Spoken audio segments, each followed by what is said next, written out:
No, All right. everyone's already making memes right now about how it's my OBS. So God, we're like a minute late and people already we meme us. we just the funny thing is, okay, so now we're live. I just did this nice little crappy intro, and well, you know what? Screw it. Let's just go back and do the intro all over again. Okay, yeah, now we're live. Yeah, let's just do the intro all over again. So You have to watch this. We work really hard on this thing every week, guys. Green flag, green flag. I'll roll him. I'll roll him. He's flipping me off. Ah! Hell yeah, boys! How about that? They cut. Watch it in the wall. He drew it off the track. Baby, that's how you do it. Get that second flag, son. Yeah, baby, yeah. Hell yeah. every single week something happens. Okay, so now we're live. Welcome everyone to the NASCAR Weekly Podcast. Before we went live on our mock run, we decided we were going to first talk about the Charlotte Roval Cup race instead of the Xfinity race. So basically all we covered before we realized that we weren't live was that Chase Elliott is dominant here and at every road course. God have mercy I guess on the something we already field. Yeah, I don't know.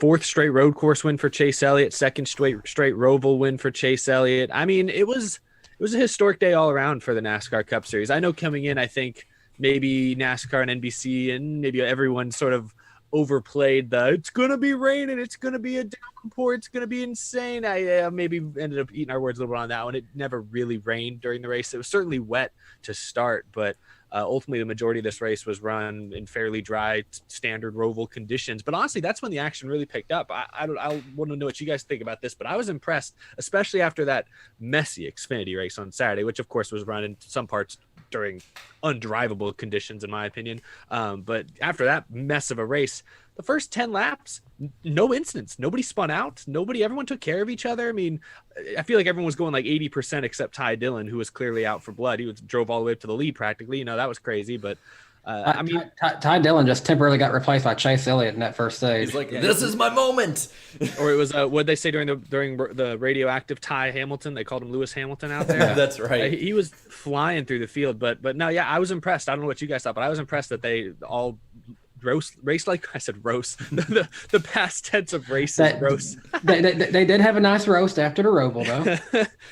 Well, I mean, I was impressed. They drove well because, as Andrew Meyer says, there was a lot of wet ass pavement out there. But they did pretty good. I give them credit. I was thinking that at least somebody was going to spin off into the grass. Somebody was going to, absolutely ass pack somebody into one of the corners. But I got to give a props to the entire field for not killing Ryan Blaney in that one part. That's right. Yeah. I mean, especially Matt Kenseth. I don't know if you really saw that part, Eric, but I thought he was aimed up to just take him out at one point. Yeah, he may be 50 years old, but he's got cat-like reflexes. Oh yeah, I honestly thought he was just going to clean him right off the track, but overall, those first 10 laps, especially the whole first stage, in my opinion, was, I think it was one of the most fun stages I've seen in the last, 4 years? I mean, just, there's a lot of comers and goers, which was a really cool thing. I always love seeing that. And the whole race had a lot of comers and goers, but it was like on the nth degree at this point. And it was more entertaining for me, I think, as the Alex Bowman fan, because there was so much emotions the entire day. Like, oh gosh, he's out, he's back in. Oh, he's out, he's in. Yeah, and overall, I think they proved that Talladega, in a way, is kind of a fluke. It's super speedway racing in general is kind of fluky with how they race. Overall, they showed why they're considered some of the best drivers in the world. They had changing conditions throughout the day and stuff that most of these drivers, at least in cup cars, have never dealt with before, if any of them have. So I give full credit, and I also give full credit to Timmy Hill getting that 5th place in the first stage. And man, it hurt me to see when he fell out of the race. Honest to God, it hurt me. But I will say. They caught radio transmission. I don't know if it was on the broadcast or if it was just on Twitter. They when they found out that that the guys in front of them, they were still on, I think, rain tires, not slick tires, and he was like, "Oh man, we could have won the stage if we'd had slick tires on, you know. So I thought that was funny. He's one of the good ones. Like, I've always liked Tim Yeah. Hill. And thank you, Philip Richards, for the $5 super chat. Says, I grew up watching Chase kill it at Five Flags in Pensacola. Says, given his short track background, I never expected all his road course success. Talented. I think actually you can, because a lot of these flat like short tracks race a lot like the corners of road courses. There's a reason that Marcus Ambrose, although he was a great short road course racer, he was really good at Bristol, especially in Martinsville as well.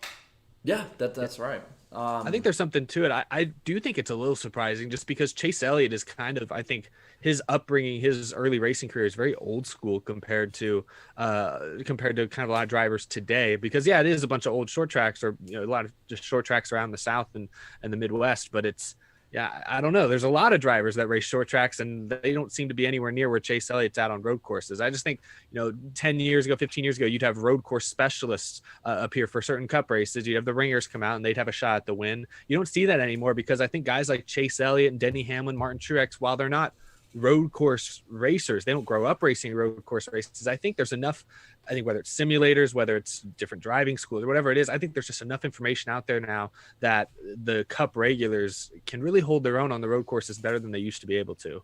I mean, this is a horrible example here, but I mean, take a look at the stop motion road course right behind Eric there. I mean, that right there. I'm a road course face. I spent every corner I meticulously examined. I could drive this track in my sleep now. More specifically, the one that's more visible on your, I guess that's your left shoulder right there. I mean, right at first glance, that could be Martinsville turn for all I know. That kind of looks like a Martinsville turn. Missing the fence right here, that would be a little dangerous. People go flying off into oblivion. Yeah. Oh yeah. Well, and I think that another reason why we don't see as many of the ringers anymore, and the reason the cup drivers too have really, I would say, excelled the past couple years, is one, there's just less rides out there that are competitive for these ringers to get in. But there still are some that can be opened if needed to, stay above a certain threshold in points, or owners points wise. For instance, like, I'll be honest, I don't know just how good Matt Kenseth is, but the 42, they could have got a road course ringer if they wanted. But I think Matt Kenseth at this point, having been on the road courses so long, they chose it would be easier to keep the continuity there. I think it's more, I think you saw the death of the road course ringer before you even saw the economic problems in NASCAR and sort of the start of the fall. You sort of started seeing it around 2005, 6, 7. It started going down, and I think it coincides perfectly with the fact that with the chase format and the top 35 and owners points. And I think that a lot of it is just continuity with the team, and it makes it easier for the team, in my opinion. I could be wrong. I could be completely wrong. They could have just lost all inkling for wanting to go into NASCAR. That could be another one. But no, it is impressive how much better a lot of them are getting overall. I think overall the field is much more talented with road course racing than they used to be. I just think it's going to be really put to the test next year. Like, I cannot wait for next year. I'm sorry, I can't wait for next year. I was on the train of 5 to 6 road courses like earlier this year before we even had the rumors come out. So I'm just like, I'm sitting here like, man, this seemed fun and all, but next year, that's the one I'm looking at. But yeah, I think a lot of Chase Elliott fans would agree with you on that. And you mentioned NASCAR driver specialists getting better at road courses. Remember, what was it, like 10 years ago, that viral clip from Carl Edwards going up against Michael Schumacher and beating him straight up in whatever those like rally cars were? It was like a road course configuration, and he went out and beat arguably the greatest Formula One driver of all time. Carl Edwards did on a road course. So I think these NASCAR regulars, I think, the Cup guys especially, the Xfinity guys, it gets a little messy still, but the Cup guys especially, I think, are earning more respect in the, I don't know, I guess just the racing community in general. I don't, they're obviously not the best, at least some of them aren't, but they're clearly better than I think the Cup field used to be 20 or 30 years ago. Mm-hmm. This might be a bit of an unpopular opinion after this weekend, but I forgot what driver it was I saw. It might have been Timmy Hill. It might have been another one though. Chat, correct me if I'm wrong. Or tell me who it is if I'm wrong. But I saw someone saying that they actually liked the Xfinity and Cup conditions being wet, and especially Xfinity ones, and thought in a way it almost produced who was more talented, in thinking that, and this is just their thinking, but I do kind of agree with it here, is that the drivers who excelled under these conditions are the ones who are more aware of how good their tires are, what their cars can do, how much they need to slow down, how much they need to be patient in certain conditions.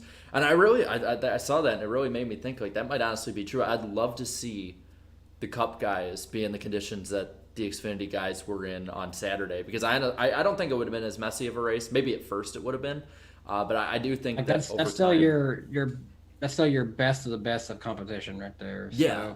and even then, when we had those kind of conditions come out, we saw arguably one of the best road course racers who's not in the Cup Series, AJ Allmendinger, get the win, rightfully so.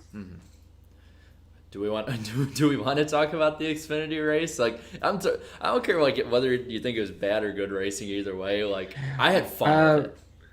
I know Ryan Vargas said that it was probably the absolute worst kind of like racing condition he's ever been a part of. I think that has to be a no-brainer, honestly. I mean, I think the problem, and I think a lot of people, there were a lot of reporters that were kind of split on. I felt like a lot of members of NASCAR media were kind of agreed basically that racing in the rain is cool. Racing in the rain is fun, unique, and it definitely can display who the most skilled drivers on these road courses are for many of the reasons you just said, Jarrett. But I think the issue a lot of people took was racing through, especially like in stage 2 when there was like 6 inches of water on the racetrack, just sitting there, just huge. I don't even call them puddles. They were like lakes almost in some parts. Chase Briscoe did not spin out in that turn. He hydroplaned. That's like, what happened. It just gets to a point where like you hydroplane once you hit like 35 or 45 miles an hour or something like that. And it's like, you're not racing anymore if you're going 20 miles an hour just to avoid, skating off the track by none of your own doing. Like, I think the conditions got to a point in that Xfinity race where it was not able to put on a truly competitive professional racing. But that's my opinion. I think that's the opinion a lot of other people seem to take away as well. I agree. It was fun to watch. And had that race happened in like June, it just been like a regular season race to kind of break up maybe a string of intermediate tracks in the middle of the summer, I would have had so much fun. I still had fun with it, but it definitely, ultimately, when you look at who got eliminated, it didn't really ruin any one driver's play. It's not like you saw Chase Briscoe wipe out, hydroplane wipe out and miss the next round of the play. It's not like you saw something like that happen. Overall, the guys who made it in the playoffs likely, for the most part, deserved it. But it still is just, I think it was sloppy. It was too sloppy, and I think NASCAR should have paused the race sooner than they did in stage 2. I think the sweet spot for a rain race is the 2008 Montreal race when Ron Fellows won for JRM. That was a good rain race. If people want to go back and rewatch it at some point, where it was like it was a good amount of rain where it made it interesting, but it wasn't like a hurricane like what it was on the Xfinity race. Really quick, thank you, GN, for the $5. Says Xfinity race is good. For those who complain about wet tracks, slow down. You get taught in driver's ed, and if I'm moving my hands like a crazy person, just the fly is back. Of course. That in a monsoon or rain, to slow down, right? I get what you're saying. I get both sides of it. But this is NASCAR. I'm looking. Well, he said monsoon in his super chat. Like, you're not supposed to. You can't have anything in a monsoon. So I liken, because they've always talked about water is like ice out there. So I kind of liken this to driving through snow in a blizzard, in a way, which I am very accustomed to up here in the frozen tundra of the Midwest. We call that Wednesday where you're from. Yes, we do. I have seen video before where people raced some winged sprint cars on a little makeshift track on a frozen lake. That was pretty interesting. I gotta see that. Well, and I'll say, common? I don't. I personally don't know. Snow. Well, so it is hard as hell to drive in like snowy and wet and slick conditions. Like, if anyone was to put a race on in these kind of conditions, I think it would be NASCAR side of it, especially when you look at and I'll say this with the 2021 schedule. I mean, you can also say that too. I can't remember if was it David Land that said this, or was it I can't remember if it was a reporter, but someone said that NASCAR right now with Cup has the most diverse schedule racing wise and track wise. And I think this just adds. Yeah, that's a fair point. That's a fair point. Yeah, and I think this just kind of adds a feather to that cap in a way. It's a conditions that most other racing series don't dare to race in. But NASCAR has always sort of wanted to get back to its roots, and I think that's about as far back to your roots as you can get, to the point of like, screw it, rain or shine, we're going out there and racing. Is it the best show ever? Probably not. But I still do think it shows a lot of talent, though, because it does show like how much you understand what your car can do, where your tires are at this point. Now, if they were all in slicks, I would totally be like, no, they shouldn't be. That it's just an absolute demolition derby at that point. But I think with everything set up for them to race in the rain like they had already planned on doing, and for it just to be a little more intense like that, I mean, I was fine with that. I saw like Bob Pockrass put something like, if I see a football game, I don't want to see somebody playing in the snow. And I'm like, but those are the best games. They're not as good, not as clean or crisp, or I guess you could even say talent-based if you look at passing. But at the same time, if we could ever make any other kind of racing work in the rain, like other than road course racing, I would say they could theoretically try it. Not in Cup Series, obviously not at first. Try it in the Xfinity Series if they had to. A short track in the rain if they had to. I think it would have to be one that's not as heavy braking. You couldn't do. Can't do Martinsville. I'm sorry, No. Martinsville and Bristol you can't do. I guess you could maybe say Richmond. Maybe. You'd have to have a ton of practice in that, but Well, I mean, heavy brake or not, it's a road course is heavy braking. Yeah, good point. I just think more like with Martinsville, the problem I think is more of like tighter corners, and Bristol I think is more of a fast pace. Well, Bristol's also much higher banked. You run into more risk of problems there. I don't know. I guess it couldn't work. Could slow you down. But I like, what was it? Was it Junior? I can't quote anyone this week, man. Was it Junior that had said like, we can race in the rain at any track we want. Just slow down. And it's like that's a simple way of putting it. Like, I don't think it's that easy, man.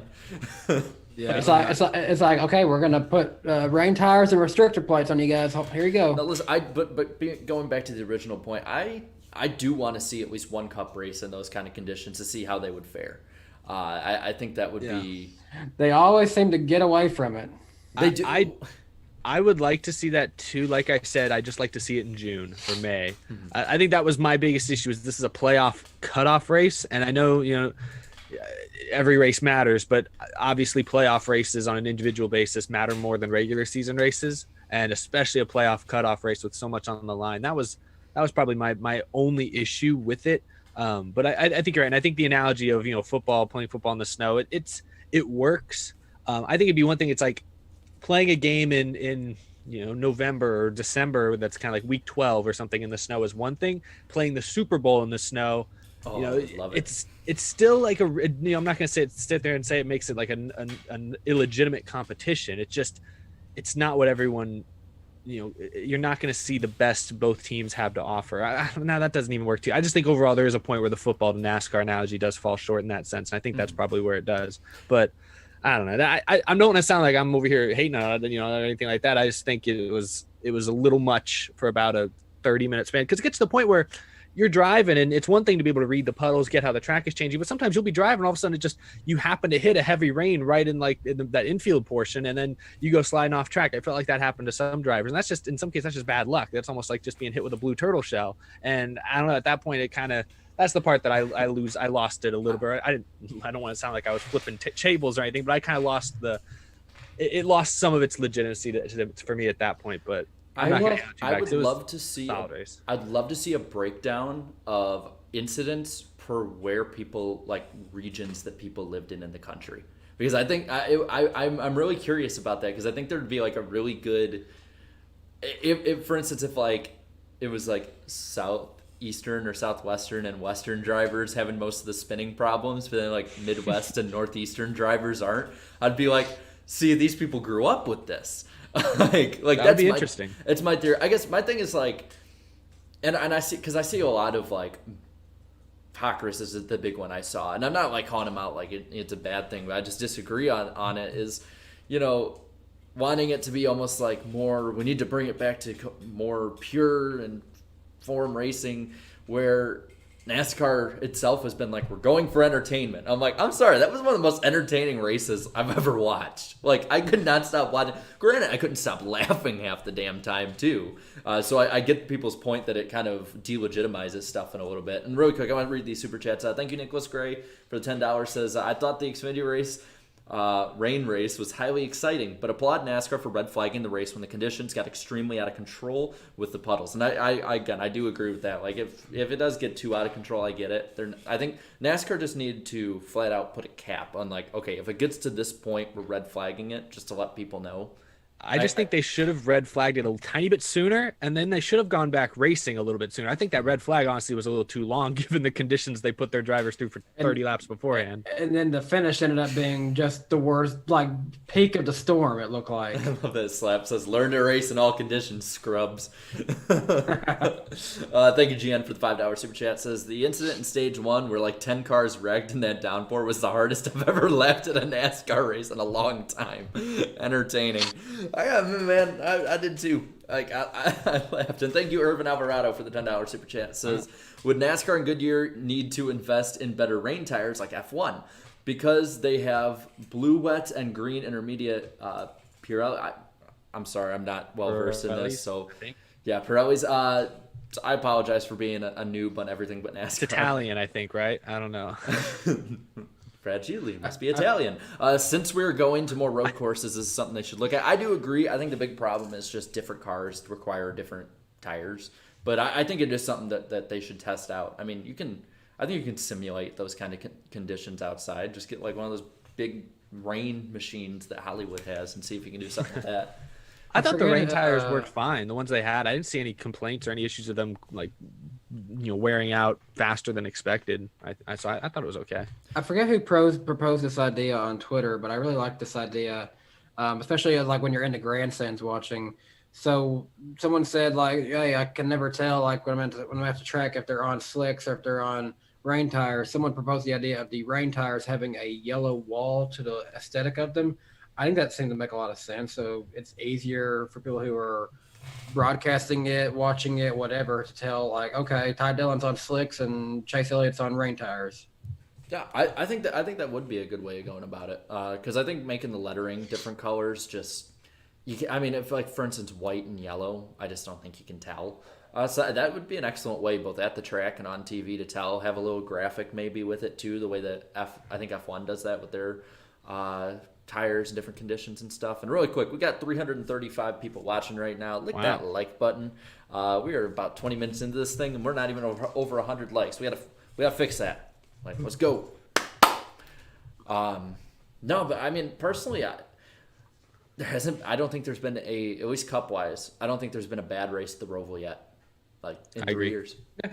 I saw some people saying that they think, because I know on like Jeff Gluck's was it a good race poll, I think the first one got like a 92% yes. This one I think is now like it was at an 83 or 84% yes. So people are saying, oh look, it's starting to lose its novelty. People are losing interest. I mean, 84 is still really, really good percent, but it's still a good race. I think it's just that people are getting more used to it. They're getting more accustomed to what a Roval race should be. I think the only issue with this race this time, or the only thing that this one was missing that the other ones had, and I kind of said this on my show, but I think this race lacked the big, memorable, iconic moment. The first race in 2018 had two. It had Keselowski going head on to the wall with everybody else, and it had the finish with Truex and Johnson making contact and Blaney winning. Last year's race had Chase Elliott hitting the wall and then driving back through the field in like 10 laps in record time. It had a couple things, actually. It had the Chase Elliott thing. Bowman spun out at the very beginning, rallied up to second, and then got splashed with water from Bubba Wallace. That's true. It had that as well. And this year's race, I think if it did have a big moment, it was the first 10 laps with rain tires for the first time in Cup Series history. But I think, like we said at the beginning, there was no real incidents that happened then. The incidents came later when guys got greedy and aggressive in dry conditions. So I just think this race, while I thought it was really good throughout, it didn't have that one big memorable moment that people are going to talk about and show off in highlight reels for years to come, like the last 2 years. That's the only reason I think some of the excitement is down this year than the last two. Real quick, I want to just hammer out these super chats real quick. Keenan Costain, thank you for $5, says, I was at the Xfinity race, and I can't remember the last time, I think you meant it rained that hard like that, but still an insane and fun race. See, I would have loved to be there in person, because it looked like in person, like people were just it was like a party, basically. And then I think Dalen Barr, the photographer, was very, very miserable at the end of that race. I think. if I There's had also to do a like job, expensive cameras around. yeah, if I had I'd be to do scared. if I had to do a job, I would hate it. I'd absolutely hate it. I'd be scared as a photographer. Like, is my equipment going to be okay? Yeah. Real quick, thank you. This is a username. Food King Good Racing with Ronnie. And the name goes out from there at check. It says, do you think Adam Stevens will be back with the 18 car next year? That's an interesting question. Do we want to talk about the 4 drivers eliminated now? We can kind of hit on that a little bit. Yeah, definitely. And thank you. Definitely don't answer that the way Kyle Busch answered it, because he answered that question very more interesting this week. Really quick, thank you, Andrew Meyer, for the $2 super chat. Says no one slammed in the Tums heartburn turn. 0 out of 10. I want my money back. Tums probably did. They didn't get their money's worth this year. Echo Park did, but not Tums. I feel like I really didn't even hear them mention Tums at all for this one too. Tums. Tough. Sorry, that's on like every other commercial. So the 4 that were eliminated. So there was Kyle Busch, Eric Almirola, Clint Boyer, and who's the last one I'm forgetting? Austin Dillon. That's right, because he was like the Cinderella that the glass slipper broke. Went from first to best. It was like first to last. Who do you guys want to talk about first? I think Kyle Busch we should just wait till last because he's the most interesting one to talk about.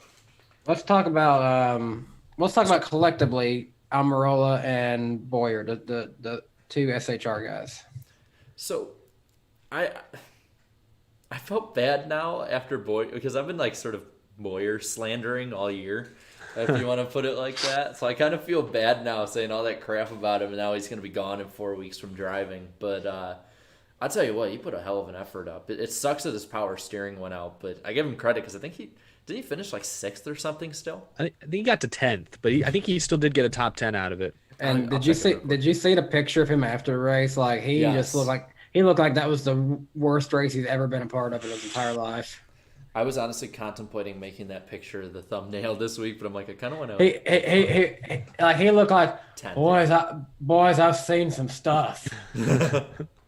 Yeah, that was rough. I heard someone say they felt like Clint Boyer looked old there. Yeah. It's like that's like the clear picture. Like, yeah, he's retiring. Look at that. Yeah, I felt bad for him there. So I can't wait to have him on the air next year.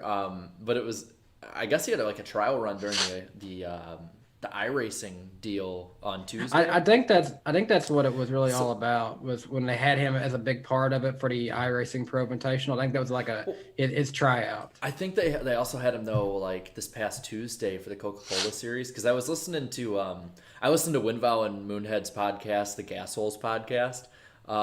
It's really funny. Like it's a good what podcast? Gas Holes.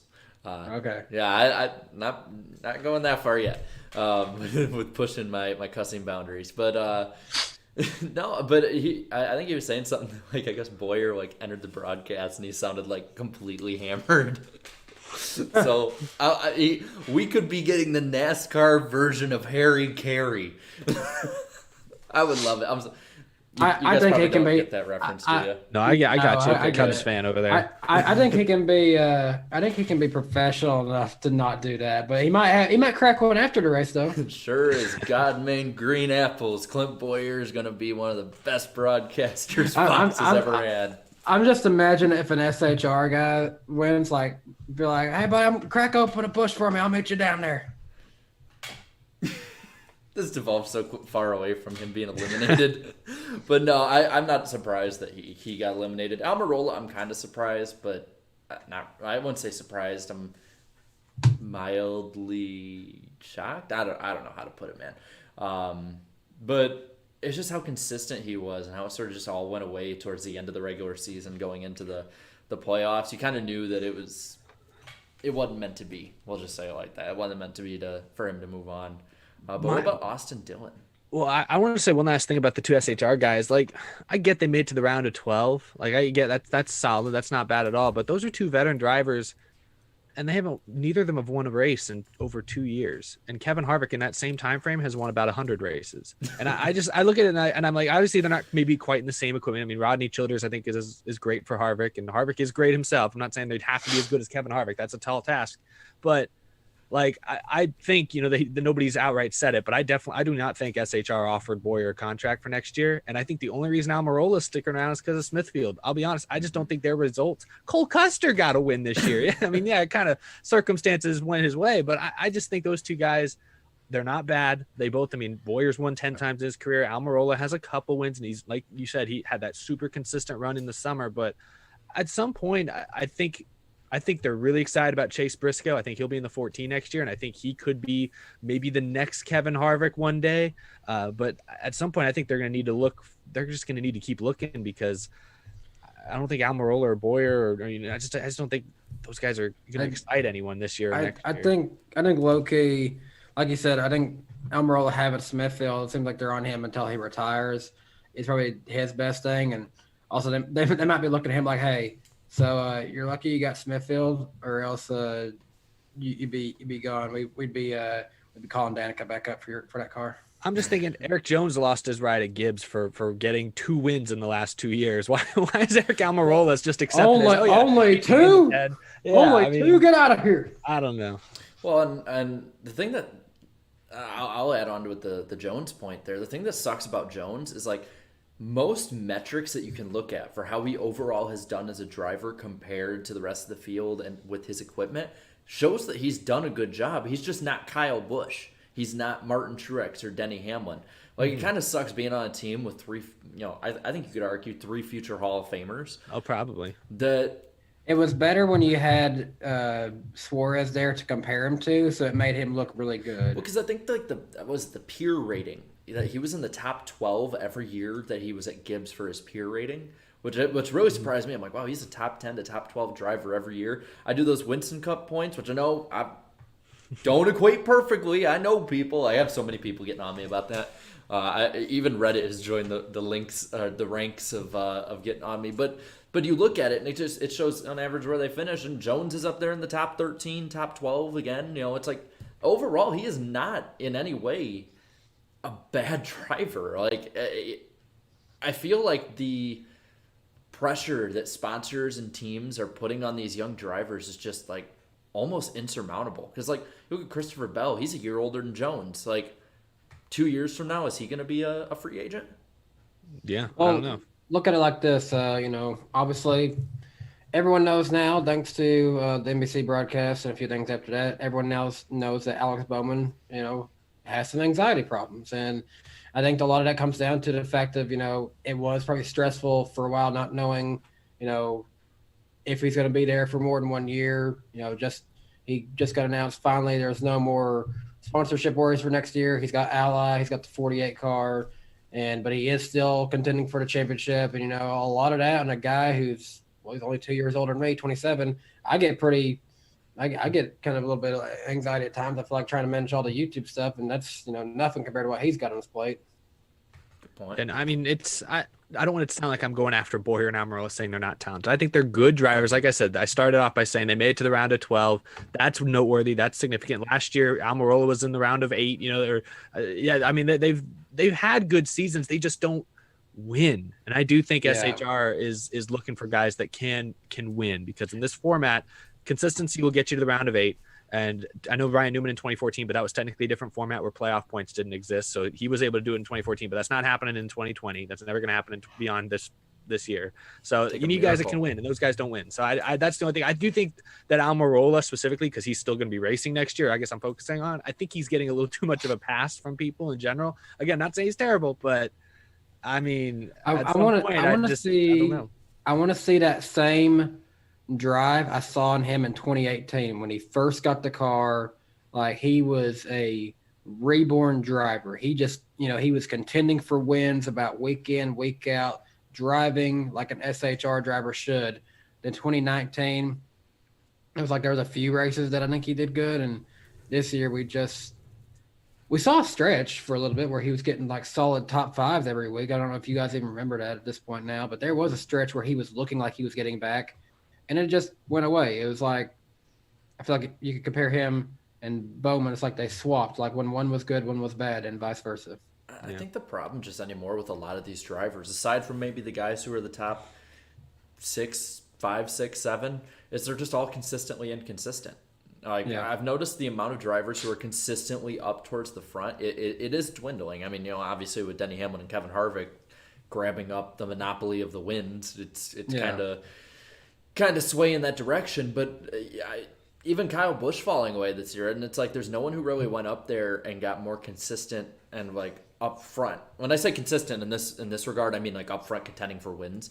There was no one really that's taken his place. It was just Kevin Harvick and Denny Hamlin sort of scooped up what was left. I mean, Truex is sort of starting to fall off, and it's just a lot of these guys you I feel can't tell like- what you're going to get.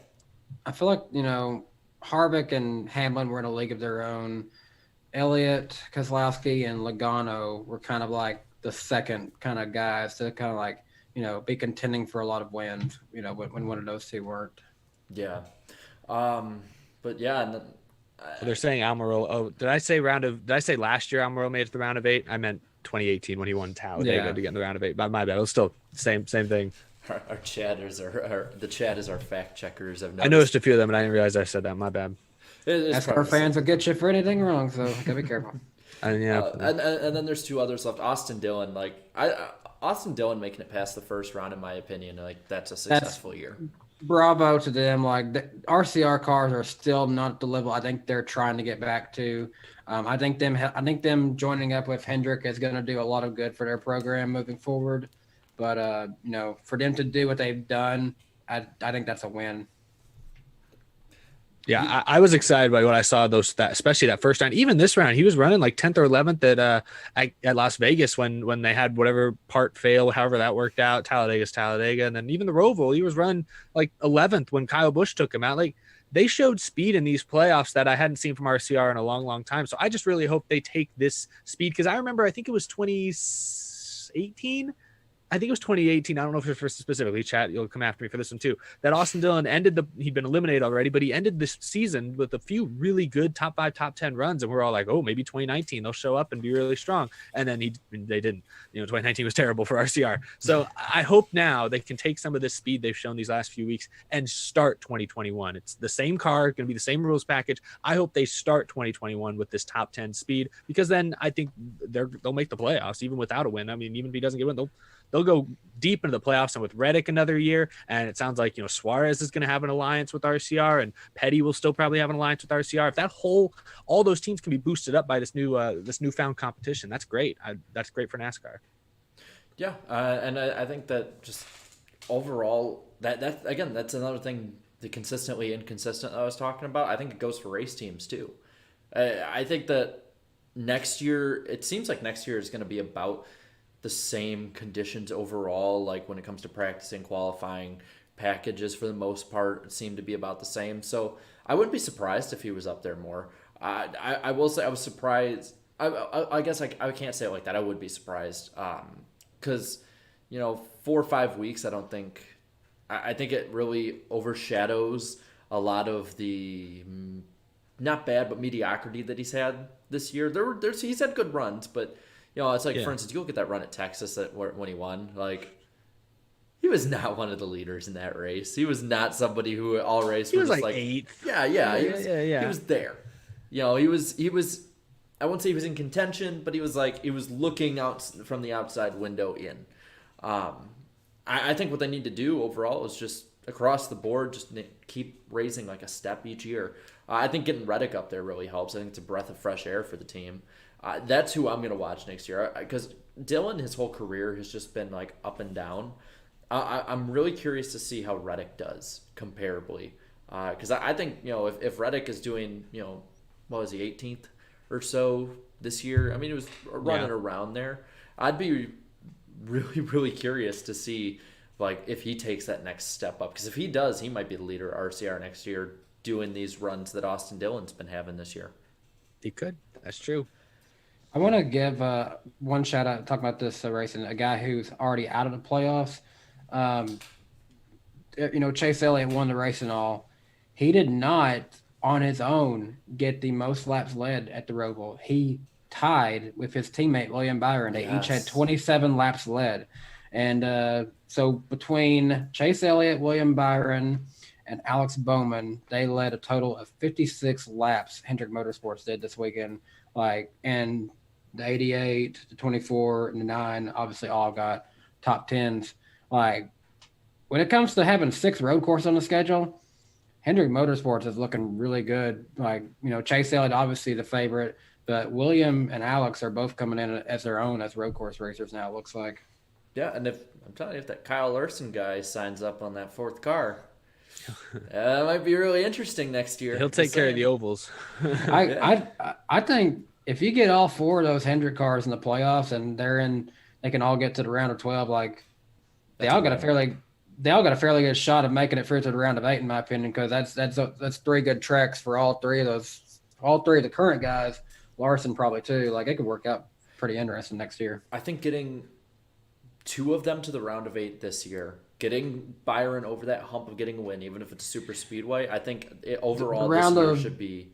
The round of 16 is tough for William. I think it's better for Chase and Alex, especially since it's going to be the same as it is this year. But if you can get them all into the round of 12, that round we just got done with worked out good for all the Hendrick guys. But I think that overall this year has been a win. I know Jimmy Johnson hasn't had the year that we've wanted him to have, but I think this year I think it's arguable. It's arguable. Had that DNF happen, had COVID not happen, all that stuff, all 4 Hendrick cars would have been the playoffs. I think you can argue that, definitely. Real quick, thank you, Dislocation, for the $4.99. Says ice in my veins, winning the lotto all day, getting $1,000 like it's nothing. These are probably song lyrics, aren't they? Like I have no idea. I'm sorry, bro. I have no idea what you're saying, but thank you. Yeah, thank you for the donation. That was a super chat? Yes. Okay. And really quick, we got 400 people watching, so lick that like button, y'all. Get those likes up there. We got to get at least over the 200 mark before we hit halfway. But do you guys want to, really quick, before we go into ratings in the poll, you guys want to talk about the big elephant in the eliminated room? Oh, yes. The defending champion. Mm-hmm. Oh, gosh. Kyle, what you doing? I was waiting for somebody else to jump in. I didn't want to have to carry that whole bit myself. But Well, there's a few other elephants that have happened this week, so I don't know where we were taking that. So. Well, as far as elimination, I think Kyle Busch, if there was a surprise this round, I think Boyer, Almirola, Dillon, fairly expected.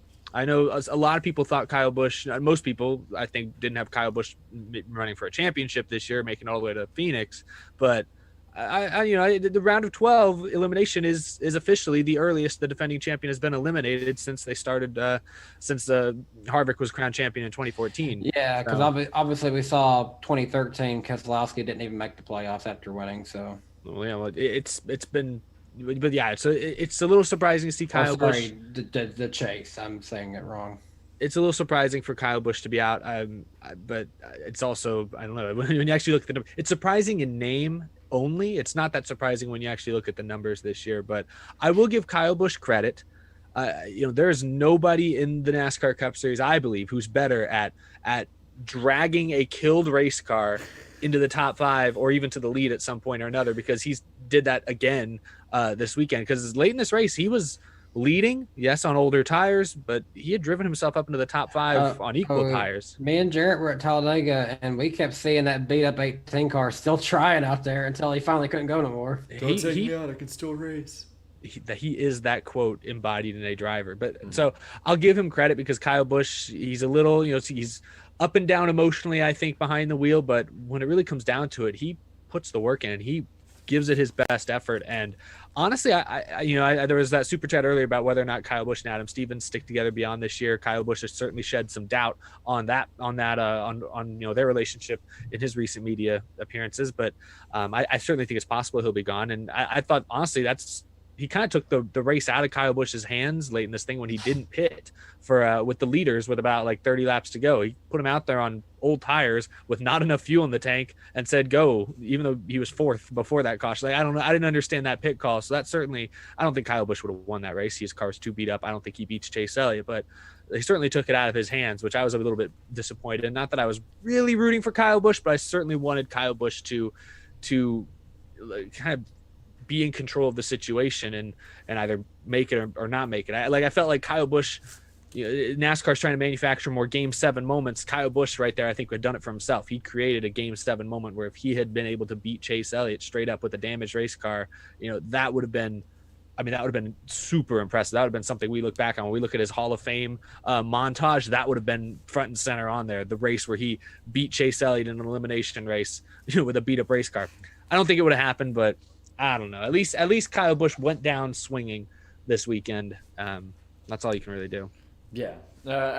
I think just this whole thing with no practice, no qualifying, it just threw that team off so much overall. I wouldn't be surprised if Adam Stevens were gone, but I don't think he should be. I think that he should be given an off season to know what's coming up, course correct, and if he just doesn't have it next year, have him out of there. Because I mean, I this think man like just won a championship 2 years ago now.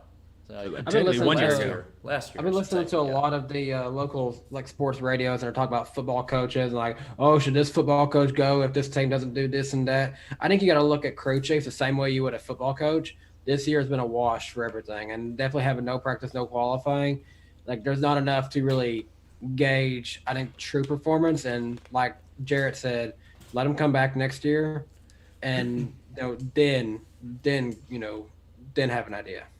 Yeah. I mean, I think if there was someone clearly great available, like if Cole Pern wanted to come back to JGR, maybe then you take that deal. I feel like he's still not out of it forever. Like, he's still very much involved with NASCAR. I just don't know that he's involved. He's just not on the road anymore. I feel like he might eventually want to come back. He probably just needs a break. Perhaps. I think I agree with you, Jared. I think it would be jumping the gun to drop Adam Stevens. I think Adam Stevens, I mean, he and Kyle Busch Kyle Busch early in his career often kind of had a revolving door of crew chiefs. Kyle Busch, like I kind of said earlier, is emotionally one of the more difficult drivers maybe to get along with on Sunday. And Adam Stevens has somehow made it click. What he was there, he was a crew chief in 15, right? So he's won 2 championships with Kyle Busch now. I think that deserves to be looked at. I think it's tough to go against Adam Stevens. Some people will hate to hear this, but that's another reason in a lot of ways he is a lot like Dale Earnhardt, because Dale Earnhardt never got along with one crew chief for a long period of time. That's true. Really quick, if you guys want, we can go over ratings, poll, and standings before we get to the Shockey lightning round. Let's do it. All right, not poll time, ratings time. Not going to be as fun of a conversation here, but be real. 1.68 rating, down 8.2%. 2.78 million viewers, down 8%. Interestingly enough, though, the Xfinity race was up from about 850,000 viewers last year to 1.1 million this year. I think a lot of that is because people knew how much the rain was that day. Yeah, and then real quick, Vargas Ryan, he finished 17th, I believe. So that's pretty good. That's pretty good. But yeah, so not good ratings at all. Again, this year is just so off. You can't really compare these ratings too much. If they're like this next year, though, then I think some serious questions need to be raised. I hate to say this, but if it's getting to be too predictable that Chase Elliott's going to win every road course race, that's not helping it at all. As much as people love Chase Elliott. I don't know, because going into road courses, you knew Jeff Gordon was going to be a favorite, and people love Jeff Gordon, so that didn't hurt the ratings. Or Talladega and stuff, you knew Earnhardt was, whichever Earnhart was in the race was going to be up front. Yeah, I don't know if I'd say that. I think maybe, but I think there's still just a lot of Chase Elliott fans. If we all knew that Brad Keselowski was going to dominate this race, then you might have a point. No offense to Brad Keselowski or his fans. I did see a fair amount of people, like a good vocal amount of people, who was saying that Chase Elliott is making it like less like fun to watch road course racing because they predict that he's going to win. So I mean, if you look just in general, when it comes to TV ratings, 2014, 2015, Dale Jr. was having a renaissance in his career, winning a lot, and the ratings tanked both years. Like, yeah, I honestly don't think that the success,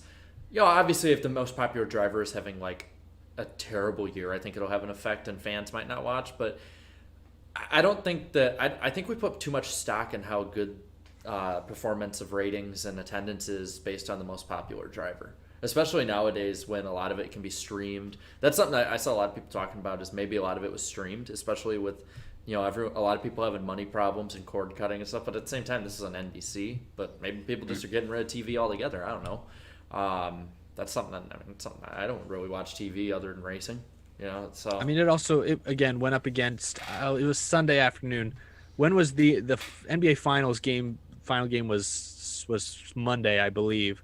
But either way, it was going up against baseball playoffs are still happening. People are watching that. NFL. NFL games, obviously, or people are watching that. I do think there's just so many sports on TV right now. I think most ratings across the board are just down this year. So I don't let it sound like I don't care about the ratings right now, but I don't. I think the numbers ever since this summer where they just weren't making sense. You'd have one race be way up and then the next week it'd be way down. It just didn't make sense.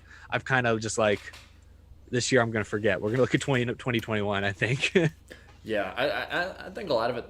I think they're going to have to adjust how they do these metrics soon, though. Like that's my big thing is I don't think any of us know how popular each sport is doing, like how good they are and how they're doing. I still don't feel like they perfected their true metrics of gauging who else streaming, who's watching through cable and stuff. Well, and I've heard a lot of people, a growing amount of people, instead of having to pay for something with NBC Sports or Fox Sports, they're just going straight to an illegal stream because it's easier that way, and you don't really have any repercussion for it. So, it's so hard to look at it in general, and now with changing patterns, and now you add in the COVID apocalypse. So, I don't really. I'm kind of the same as you, Eric. I'm looking towards 2021. I think it'll stabilize a little bit more.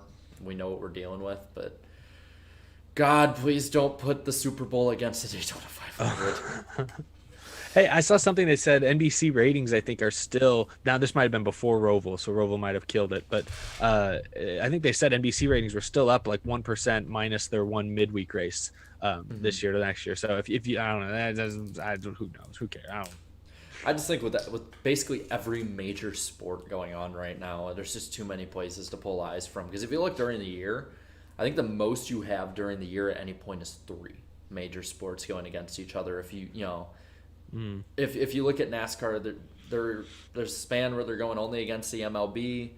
There's a span where they're going against the MLB and NHL and NBA. There's a span where they go against like the MLB playoffs and the NFL. But there's never a time where they go against every single one. Yeah. So I think that's a big one. But as of right now for the Daytona 500, I think they're going to be okay. I don't think there's any noon start if it's a Super Bowl day. As of right now, all the NFL teams are looking like they're pretty well caught up. The Titans played last night, won big time. Hate it for you Bills fans. Oh gosh. Anyways, I think that they're looking okay. Titans are going to make up their game with the Steelers in Week 7, and I think other than that, every other team's like the Patriots had Cam Newton go down, but it was not a big thing like the Titans had. So as long as it stays like that, they can delay their game by a few days and do them during the week. But if the NFL went away for a year, I wouldn't mind it personally. Really quick, thank you, Stephen. The Super Bowl's in Tampa. The Super Bowl's in Tampa, right? Yes. We were talking about that. Is the biggest day in Florida. I don't know. Just take over the state. I don't think it would work out because the thing is when the time period when people would want to be watching the Daytona 500 at the same time period when they're supposed to be getting their Super Bowl food together and ready, so people would be distracted. Put the race on. Yeah, it's Daytona. We got a few more super chats here real quick. So thank you, Stephen Gibson, for the $5. Money. I'm reading that like Mr. Krabs. Keep up the awesome work, guys. Thank you, man. We'll be sure to do so. And then Nicholas Gray, thank you for the $5, says, does NBC need to relook into switching channels towards the end of races? Missed the end of the Saturday. I mean, that one is a special kind of, people just weren't expecting, I guess, that to go the way it was. But I will say, people have brought up a good point. You don't see other sports getting their channels changed the way NASCAR does. So I understand NASCAR fans getting kind of pissed about it. I'm not happy about it. The fact that they switched it to CNBC and not even NBCSN this time. That was at least they gave us about a 15 or 20 minute warning. Last time it was just all of a sudden, we're switching. This time at least they gave you a heads up. But CNBC. Oh, and you just read out the ratings. They're up this year. What are you doing? What did they even do on CNBC? We interrupt the stock market report to bring you NASCAR. And then Dislocation says it wasn't song lyrics. I need to know what you would do with $1,000. I would probably put most of it, save it for later, and put YouTube stuff. I would buy 1,000 Hot Wheels cars. Wait, I'm sorry. What was the question? I missed it. He was asking what I would do with $1,000, and I was like, I'd probably save a lot of it, but probably reinvest in my stuff. Yeah, I'd probably need that money to go in my savings account. You got that when Wendy's does those 50-cent Frosties, you buy 2,000 Frosties. Ooh. I mean, if you're asking to weigh whether or not you want to give me $1,000, I mean, yeah, student loans, that's a big one too. I might put a lot of it towards that. I mean, I and wouldn't mind Frosties. it. That could be if they were 50-cent Frosties like every day for the year. That could be almost 5.5 years of a Frosty every day. Food King Good Racing Ronnie Checkers. I gotta think of an acronym for that one. Says, do you have any plans for Daytona in February?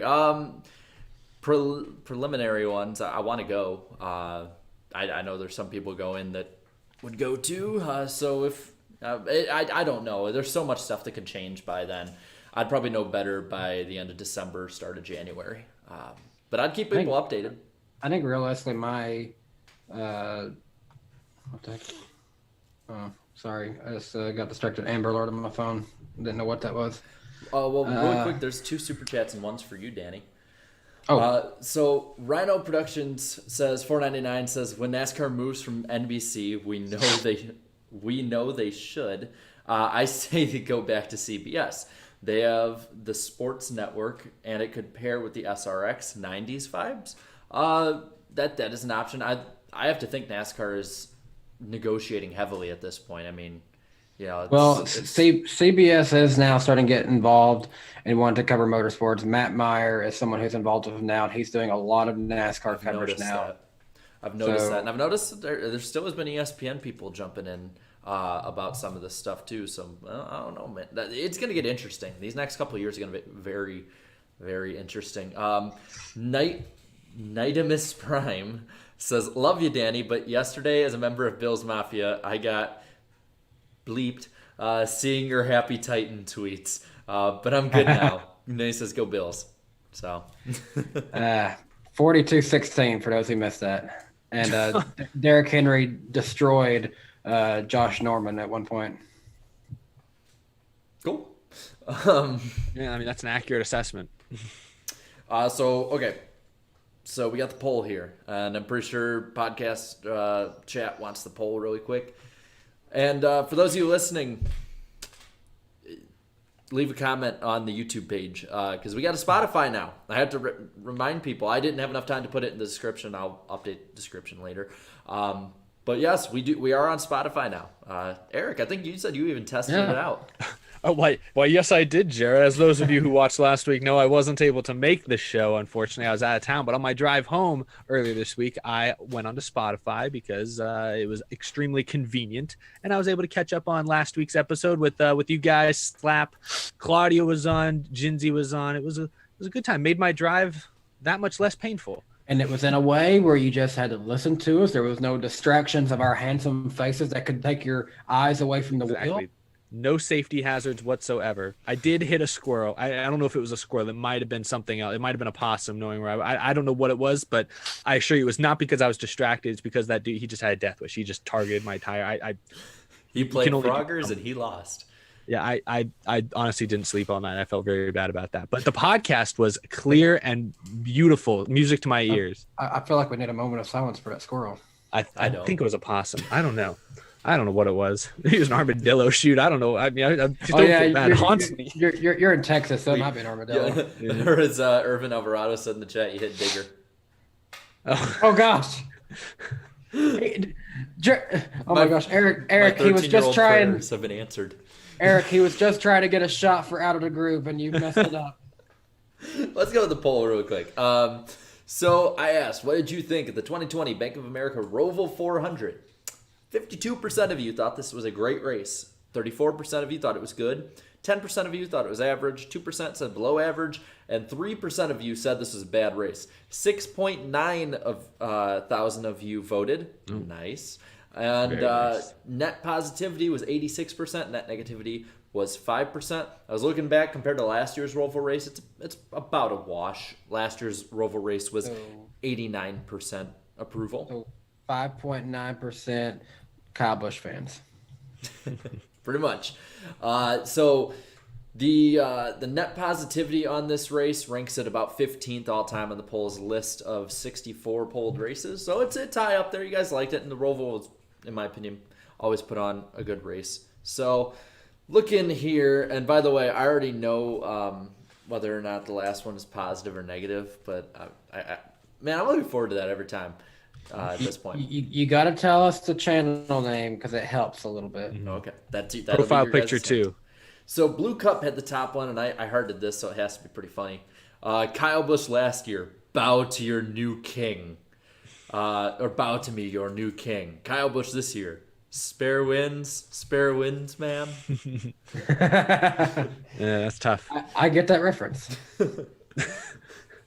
The Coil Ketchup says, when there's a road course, Chase Elliott, hippity hoppity, this is my property. Let's see. Junior, we got a spin. NBC, 1 Mississippi, 2 Mississippi, 3 Mississippi, 4 Mississippi, 5 Mississippi. Okay, now it's okay to show it.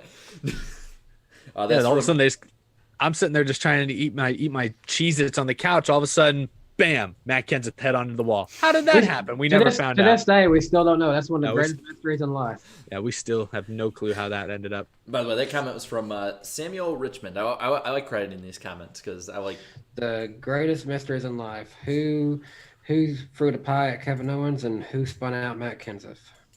Oh, he wrecked himself. Come on, we all know that he just locked up the something. Like, I'm not even going to defend him. He more than likely just slipped in a puddle. Like, it is what it is. Matt Allerding. That's a name. Says NBC. It's gonna be chaos. Everyone, where's the downpour? That seemed to be about it. Let's see what else we got here. I'm gonna Simpsons fan 988 put "Shot in the Dark" by AC/DC. The lyrics to that. It's been a while since we got some good song lyrics on here. Let's see. There's so many comments that are like the same thing. It's like always Chase Elliott or Kyle Busch, and then there's some people talking about where's the downpour. Let's see. Ultimate 23 Dragon says, "Hi, podcast guys. Thanks for having this week's episode on my birthday. Oh, happy birthday. Happy birthday. P.S. Danny, thanks for the hilarious comment on one of my posts earlier today. That made my day." Oh yeah, she said something about it was NASCAR Chasm's like little Halloween thing, and she made a comment of like her thing basically sounded exactly like hers because it was like the wacky angry Johnny Benson dragon or something like that. I was like, yeah, that sounds just like her. And then she said something that's either exactly her doing the Dragon's Got a Roar series in a Johnny Benson shirt, or it is a Johnny Benson in a wig being very angry. And I think I said, an angry Johnny Benson in a wig would make good content. That's pretty good. But happy birthday, Dragon. Happy birthday. Let's see. Code 7000. We'll talk about this in the second hour of it. It says Jim Utter is going to be canceled on Twitter. We'll see. I think it's a little too late for gonna be. Yeah. Oh, this was written on Sunday. Okay. There's a lot of just one-line ones. Oh, crap it. Okay, we're going to go down to the bottom one. All right. Big Papa Trump is the commenter. Wait, what's the profile picture? A B. Just the letter B? Just the letter B. How does that make any sense? Okay. Yeah. I'm going to go negative. I'll say positive. Big Papa Trump, but beyond terrible. Shoot, I was right. It wasn't even one of those like negative with a hint of positive or positive with a hint of negative like it's usual. Just negative. It was beyond terrible. Big Papa. Let's see. The comments are pretty funny. It's just like, how, why, may I ask? And then, is it because Chase Elliott won? And then Denny delivers his last one, bruh, it be negative. He's caught on. That's pretty good. Well, thank you everybody for leaving your comments and stuff, and that was pretty fun.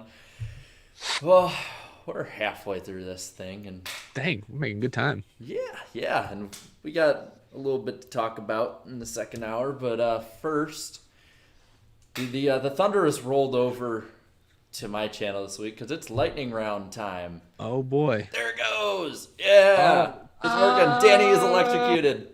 Eric is electrocuted. I'm electrocuted. You're all electrocuted. Man, I love the fact that OBS has this thing that shows like how long each thing is going to go because I'm like, perfect. Now I can know like what I'm going to be doing for each one. But yes, the lightning round this week brought to you by me.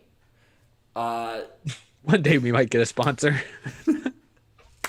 Oh, One day. Hey, you know what? I just saw Ultimate 23 Dragon left a thing here. She said, for the record, that username is a wrestling reference. If you know who Scott Steiner is, you'll get it. I do know who Scott Steiner is. They knew him as Big Papa Pump in the days of wrestling, so that makes a lot of sense now. That's pretty cool. Like I love these comments that people leave because it's just a lot of character. I guess we'll say it. But the lightning round this week. So we got a bit to talk about. I'm gonna make sure this page I do first, except for one of these. So, like I said before, we're on Spotify now. So if you're on Spotify listening, good on ya. So the NASCAR Hall of Fame ceremony, I think we talked about this last week, but I want to reiterate this, has been delayed till 2022. So just want to make sure that everybody knows about that, so they're not like sitting there at the second or the first week of February, like where is it? And knock on the door of the Hall of Fame. Has it started yet? I'm first in line. Wow. You're about a year early, sir. NASCAR drivers were on Jeopardy. I think it was today. I'll be honest, I don't know how Jeopardy runs its schedule. It's on so much. But they had a bunch of them on there, and that was funny. This was it Kevin Harvick? He goes, I only won once in 2007, but I made it count. What race did I win? And the person's like, he was like, what big race did I win? And the person goes, the Indy 500. Gosh. The last person, like, they didn't even have enough shame to show anyone trying to give an answer for the last question because they just skipped straight to him saying the answer is Richard Petty. It's like they didn't know who. No one knew who Richard Petty was. I'm sitting there watching that as a NASCAR fan, just being like, because how much money is it? Like, because it was like from what 500 to 100, or is it from 100 to 600? But I'm sitting there like, man, I could have made a couple $1,000 if I and they avoided it like a. Sorry. Bless you. Oh gosh. Bless you. Bless you. Everyone leave bless yous in the chat. It's appropriate for the comment I was about to say. They avoided the NASCAR questions like it was the plague. Like it was COVID. So this was reported actually from some people at the stands this week, though. Charlotte, I guess, has removed every other row, and it sounds like they might be putting in drink racks the same way that they did at Bristol, which I sat in some of those areas, and it was actually pretty good. So that's pretty cool. Some more positive news here. Natalie Decker has been cleared to race at Texas. She was having severe blood pressure issues, so I'm glad to hear she's all right. Like I've said when we found out about the story to begin with, we can be hard on drivers for what they do like on the track and their performance, but when it comes to health issues like that, 100% behind whatever the decision is. Glad she's all right, and can't wait to see her back at the track. According to Adam Stern, the NBC NASCAR booth will be calling the Final 5 Cup races in person. Thank God. Yep. They needed that because I felt like it seemed a little unnecessary after the last few weeks to keep them all the way in Charlotte. But. It felt unnecessary after I believe it was like IndyCar was doing like they're announcing there, and I think some NFL games. So I'm 100%. They had people from the get go when NBC covered the Brickyard, and then we went back to Fox. Like during that time period, they had people literally at Indy for that. So this is from Barstool CEO Erica Nardini, I believe is what her name is, says that she's actually confused by NASCAR's relationship with Barstool right now from the tweets that they have put out in the past few weeks and statements.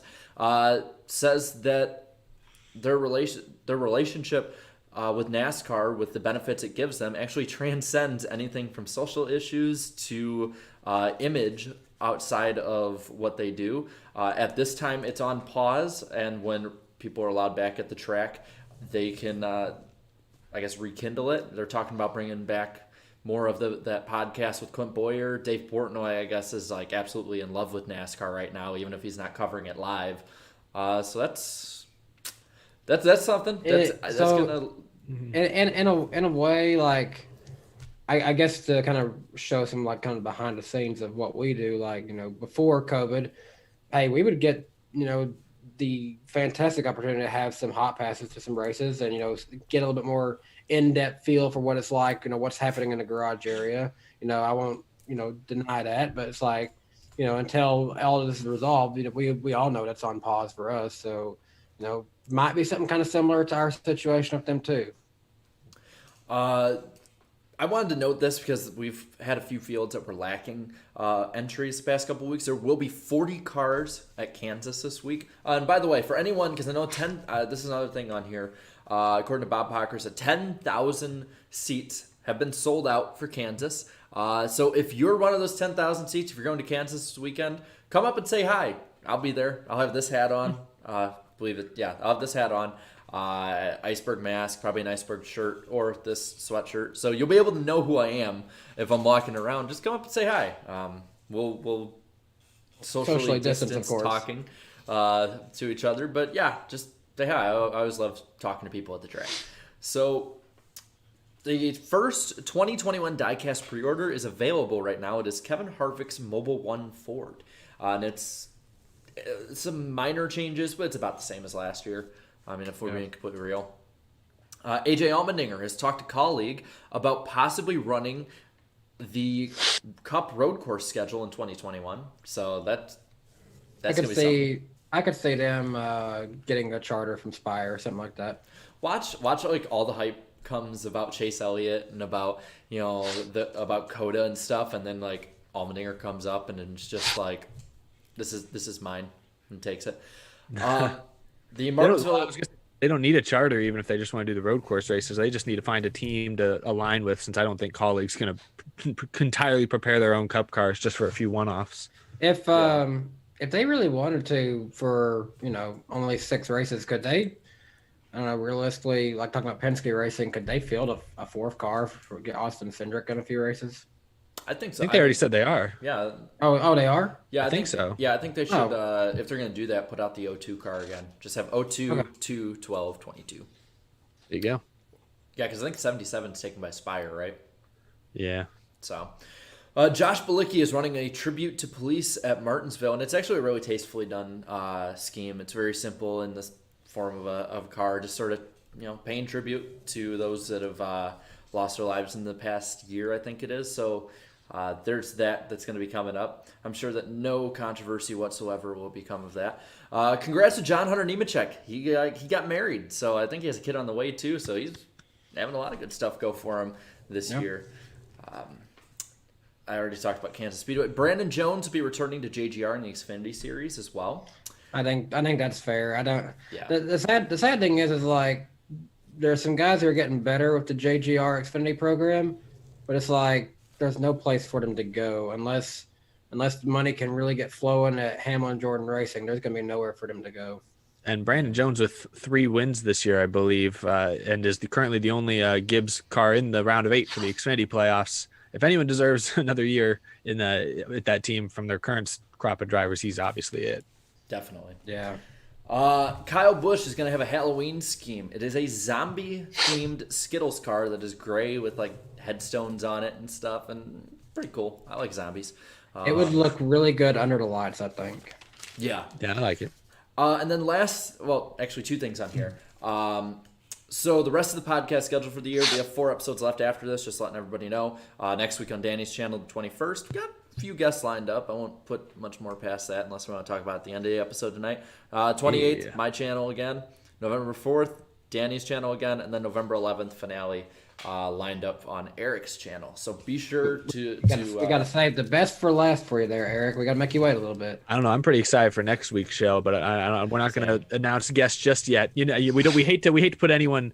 The reason we don't always announce guest weeks in advance is because these guys, drivers and people in the sport, are extremely busy, and so we don't like to put them on blast by saying they're going to be somewhere. And if something comes up and they can't make it, we don't want people to go after those drivers or people, whoever it may be. So. We might have made some mistakes about that in the past, but we're trying to get better at that. Yeah, and then last thing, this is for a good cause. A lot of you in the chat might know Smoke Carbon 13. He puts on every year, well, I think this is the second annual, Breast Cancer Awareness 500 on the Heat Games. It's a really nice race. Gets a lot of people from the community in. to raise awareness. And it's going to be this Friday, October 16th. He has a special announcement actually during the broadcast about something going on at a later date, and it actually involves the podcast a little bit.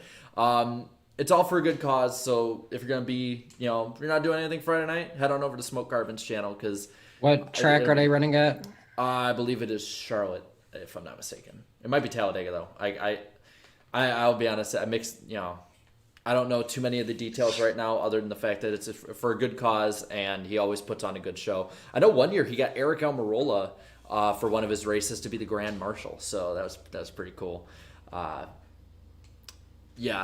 see Roots is doing it, among a lot of others. So head on over there. It's an awesome event. He puts on great events overall. I think he's honestly the best when it comes to the heat community of putting stuff on like that. So head on over there. It's going to be a great show, and has full podcast support with it for a great cause. And I think that's it. I think that's the lightning round. I don't see any other labeled ones on here. Guys, you want to go into the points deal really quick? I actually have graphics this week. Oh my goodness. Ooh. Oh yeah, the Blue Jimmy 48 fan. He's going to be in there. Thanks for $2, bud. So we got. Are you not going to electrocute us to send us back out? I could. I saw the stream lag a little bit when I did that before. I want to be safe. So the storm has went over. Okay. But yeah, the points. Pass peacefully. Yes. So I got the points up here for the final round for each of the top 3 series up right now. I hope. At least I'm hoping it is. The stream is on like a 30-second delay for some reason. That's just what they've been doing right now. But if you want, I don't know if you guys can see it on here or not, but I can read off the grid if you want, or we can just go right into it. What big things stand out to you guys of the points here? Because I see it's on stream now. Let's see here. Well, for Cup, we got 3 Chevys contending for one, so we've never had a Chevy make it to the. Not never, but in the last few years we have had a Chevy get into the championship 4. Now there's like a realistic chance that one could now. Yeah, I'm surprised that it's not as spaced as I thought it was going to be. I thought that it was going to be like there's always somebody who's like 30 something points back. I mean, there's obviously like Harvick and Hamlin way up there, but realistically, if nobody wins any that's in this 8 that's left, realistically Bowman or Kurt Busch could make it up there. I mean, they'd have to have a few things go their way, but I wouldn't see past that really.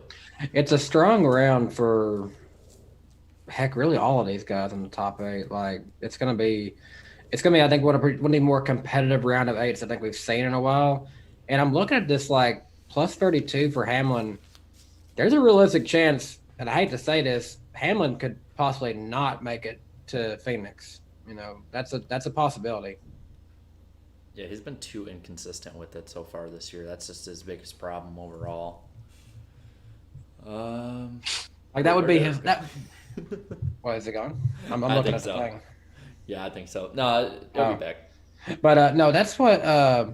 That's something that I've been noticing, like just over these last few weeks. Like Hamlin's been kind of. Granted, he won Talladega, but he's not seemed like the same since the playoffs really started, and that would be exactly his luck to not make it to the championship 4. It would. It honestly would. But I do think that. I think Harvick's gonna make it. I think he's the big one right there. I think he's just. He's like the one. Strong. He's the one guarantee I think to make it in there, and If you're asking me between the 2 Joe Gibbs drivers who I think is going to be in the championship 4 between Hamlin and Truex, I'm going to give it to Truex because I think that he's going to win Martinsville. Yeah, my pick overall for the last 4 is Harvick, Hamlin, Keselowski, and Truex, which I know is probably going to make some Elliott fans mad. I've got Harvick, Hamlin, Truex, and Elliott. Unless I am surprised by Bowman winning Kansas, then I would see Hamlin potentially not being in there. That would be I'm kind of thinking Chase is going to get him a win, maybe at Texas. Maybe. I could see really any of them. I mean, I do think the top 6 are a bit of a better class overall.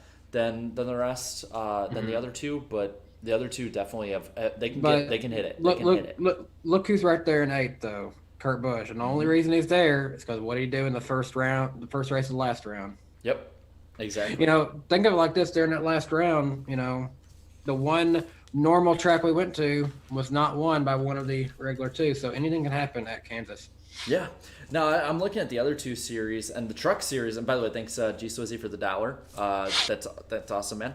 But I'm looking at the other series right now, and the Xfinity series is really close. Briscoe is still up by like 37 right now, and Sieg is down by 23. That's about the furthest there. And then Ankram's down by 16, and you know, looking at Hill, and he's up by 12. But the truck series, anyone can get in. You know, it looks like it's a free for all in that series. Yeah. But it looks like it's gonna be a good battle down the line for all of them. So I think out of the people in that top 8 for the truck series, I think the 2 and the 16 have the strongest chances of being consistent enough at these next few tracks to get there. yeah. I'm just impressed. All 4 of the full-time GMS drivers, are in it, are in the championship, or not in the championship, but in the final 8. I just think so many. The truck series is so competitive this year. I think realistically there are about 16 trucks that can win on a weekly basis, and the fact that GMS got all 4 of their full-time drivers, I think that's impressive. Definitely, I think it definitely is. It's just overall looking, for the most part, pretty good for a lot of these guys coming up. Thank you, Blue Jimmy, for the $2. All right, no crap. The chat on the studio reset, so I'm seeing old chats. So sorry, y'all. But thank you again. Thank you again, though. But yeah, I mean, Eric, Danny and I had put our picks in. Who do you got, at least at this point, for the Final Four in Cup? So I do think Kevin Harvick and Denny Hamlin will make it in. I don't see any of those other guys. I don't think those 3 races. I don't think you're going to see like Bowman, Truex, and Logano win and force one of Hamlin or Harvick. I think if anything, Hamlin or Harvick are going to win and nab a spot early. But I actually do think, a lot of people are going to look at Martinsville as the wild card race in this round. I think it could be Kansas or Texas. I mean, Kansas or Las Vegas most recently, which I would say is probably the most similar mile and a half to Kansas, was won by Kurt Busch. And then also Texas earlier this year was won by Austin Dillon. So I think with this rules package and the fact that Texas does not wear tires at all, I think it's going to present some interesting strategy and could allow for some upset winners that maybe aren't even in the playoffs. I think I heard you say right before I came back, Danny, you were talking about Alex Bowman, of course, and you mentioned Bowman being really good at the intermediates. He's obviously run really well at Kansas specifically in the past. So I wouldn't rule that out. I do think both Alex Bowman and Kurt Busch need to win a race to make it to the championship 4. Personally, though, I think it's going to be Harvick, Hamlin, Keselowski, and kind of just like it was coming into these playoffs. I think that final spot will be up for grabs mainly between either Chase Elliott or Martin Truex Jr. Traditionally speaking, with how good he's been on mile and a halfs, obviously different cars, different rules packages, and how good he was at Martinsville earlier this year, I feel like conventional wisdom would put Martin Truex Jr. in the championship 4. But Chase's win at the Roval, giving him those 5 extra bonus points, the fact that he's currently 5 points to the good already, I think does give Chase Elliott somewhat of an advantage. So I think it's a toss up there. I'm going to stick with my championship 4 I had at the beginning of the playoffs: Harvick, Hamlin, Keselowski, Truex. So yeah, that looks Harvick, Hamlin, Keselowski. That's what I got right now. I've changed my mind though in that time. That's mine.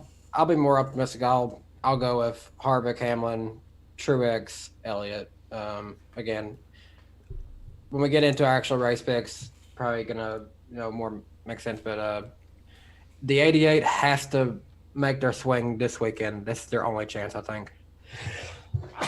Bless you. Bless you.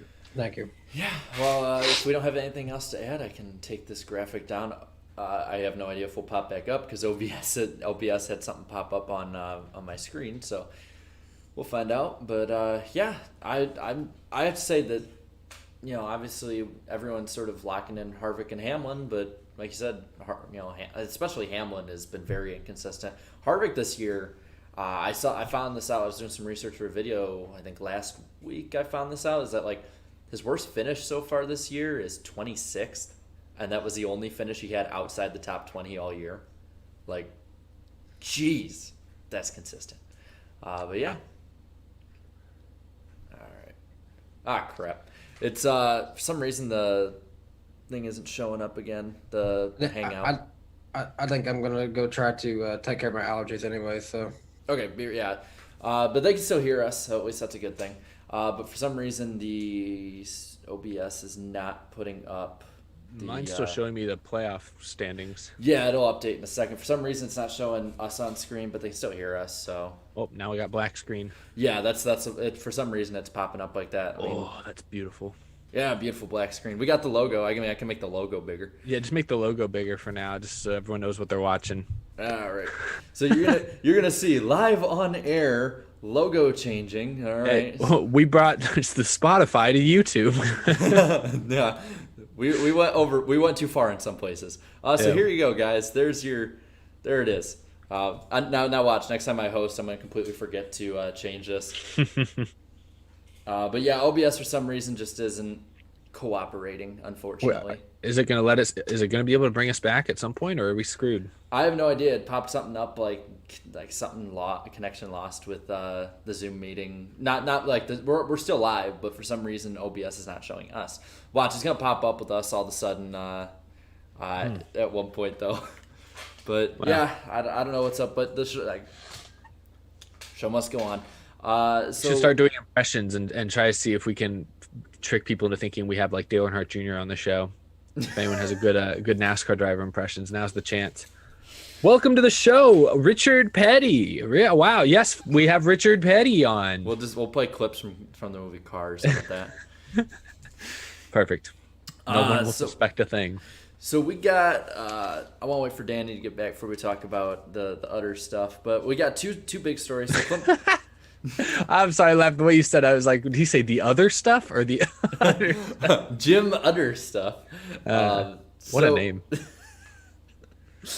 Oh man, we're reverting to season 1 all over again every week. I love it. Yeah. So Matt Colleague, on starting a full-time Cup entry in 2022, said it's looking like we're moving in that direction. So what do you think about Colleague possibly moving up to Cup with the next gen car?